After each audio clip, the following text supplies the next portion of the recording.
Sedap. Hai, Assalamualaikum guys. Korang dah makan dah? Rata-rata kita, rakyat Malaysia masih lagi confused antara perkataan lemak dan juga kolesterol. Apa itu lemak? Apa itu kolesterol? Apa beza antara diorang? Hari ini, Akak Dietitian anda akan berkongsi tentang lemak dan juga kolesterol. Check it out.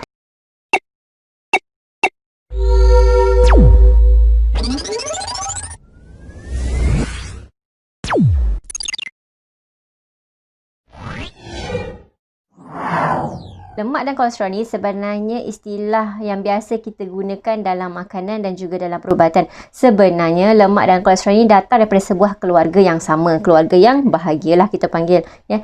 Iaitu kita sebut sebagai lipid. Lipid, lipid. Dalam sebuah keluarga lipid ni terbahagi kepada 3 subgroup ataupun 3 kategori, iaitu simple lipid, compound lipid dan juga miscellaneous lipid.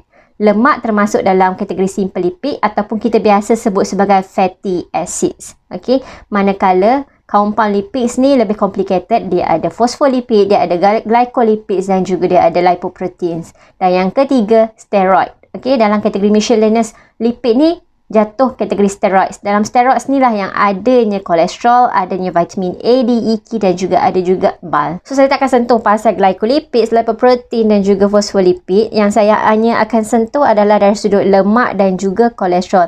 Walaupun diorang dalam sebuah keluarga yang sama, tetapi peranan mereka berbeza.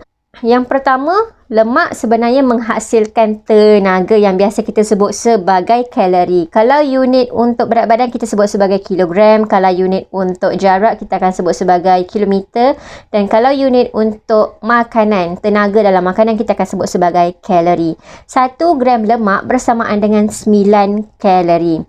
Cuba kita bayangkan kalau kita dalam satu sudu teh yang berukuran 5 gram, kita letak minyak. Minyak kan termasuk dalam kategori lemak. Letak minyak di atas sudu teh yang berukuran 5 gram.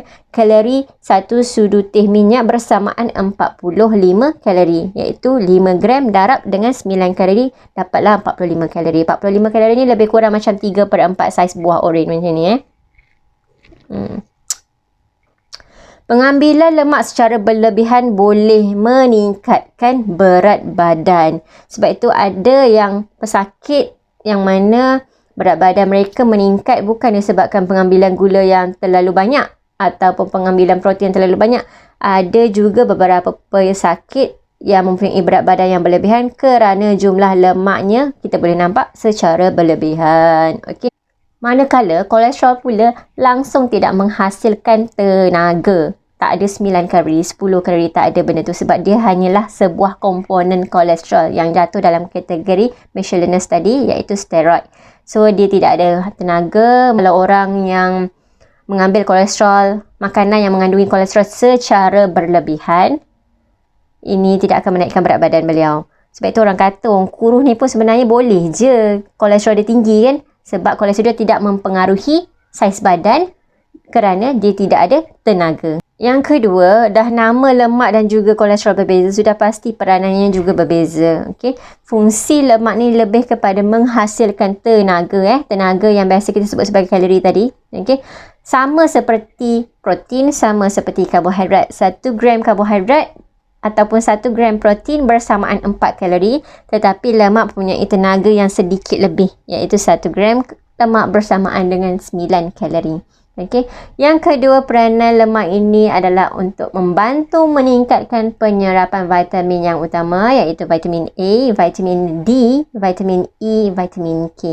Manakala fungsi kolesterol pula adalah merupakan komponen utama dalam membentuk membran sel.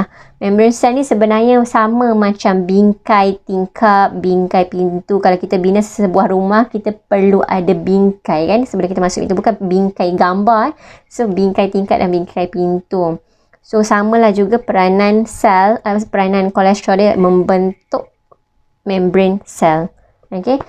Dan yang kedua, peranan utama kolesterol selain daripada membentuk hormon-hormon, ia juga berperanan dalam menghasilkan asid hempedu, yang membantu meningkatkan pencernaan makanan. Fat ataupun lemak yang biasa kita sebut ni adalah lemak yang boleh nampak dengan mata kita sendiri kan. Sebagai contoh, kita sebut sebagai subcutaneous fat, yang mana kita boleh nampak pada pipi kita, pada perut, pada peha ataupun pada bahagian-bahagian anggota badan yang kita boleh nampak secara lahiriah, dan is fat. Okay, bukan muscle tapi fat. Okay, terutamanya di bahagian bawah lengan. Okay, itu kita panggil sebagai subcutaneous fat. Ada lagi satu jenis fat ataupun ada lagi satu jenis lemak yang kita sebut sebagai visceral fat. Visceral fat ni berperanan besar dalam melindungi organ-organ di dalam badan kita. Sebagai contoh, this is the organ. Okay, the selaput lemak tu mengelilingi organ tersebut because it acts as a cushion.